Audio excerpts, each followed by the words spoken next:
craindre à Djibouti en 2016 l'avènement d'un troisième Reich.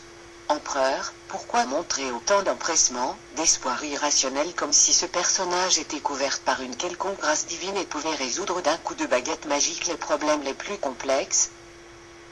À ce moment j'ai compris qu'en quelques siècles les individus n'avaient changé en rien. Les techniques n'avaient pas fait évoluer les Djiboutiens de leur berceau tribal. Le chef, à ce moment, n'était pas le représentant légal des individus, mais il représentait aux yeux de la foule l'incarnation divine du pouvoir. Nous sommes en 2011. Quelle différence entre les courtisans du Second Reich et ceux du Troisième Reich? Comme au XXIe siècle, après 35 ans de règne d'une seule famille aux clés-neveux, peut-on ressentir de tels relents d'obscurantisme, de féodalité, de soumission, de volerie et d'idolâtrie? Et j'en passe. Et ce phénomène de sacralisation de l'image ne touche malheureusement pas que les politiques.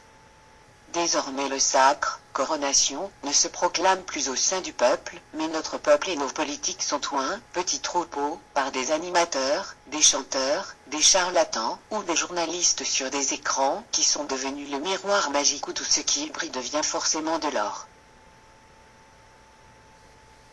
Cette personnalisation extrême de la société est particulièrement inquiétante dans le sens où la force de la propagande, l'intimidation et l'image plus ou moins artificiellement traitée et déformée par les médias a largement occulté la puissance des idées, qui sont devenues des accessoires à peine plus utiles que des étuis de crayon ou des trousses à maquillage. La responsabilité de cette dérive irrationnelle n'est non pas forcément et uniquement due à la volonté de nos politiques, mais surtout au traitement médiatique et la mise en scène envers des personnes dont on sacralise la perception par le public, grâce à des techniques éprouvées par le showbiz, ainsi que l'absence aveuglante de sens critique de la part de nous autres, citoyens ordinaires, qui avalons presque tous en rechigner, en participant au succès, par nos lectures et notre curiosité, de sujets futiles séquestrés par le gouvernement et les partis d'opposition. Je crois éperdument, contrairement à beaucoup de nos politiques, qu'il n'y aura jamais de véritable démocratie sans une désacralisation drastique du pouvoir.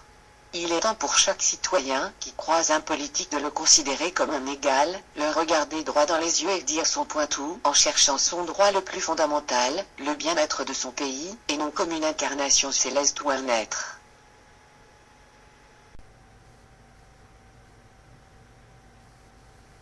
supérieur ou même, à contrario, comme un symbole du mal. À mon avis, c'est le seul moyen pour vaincre ce gangstérisme qui sévit dans notre pays depuis bientôt 36 ans. Le temps de la maturité citoyenne est venu, que diable.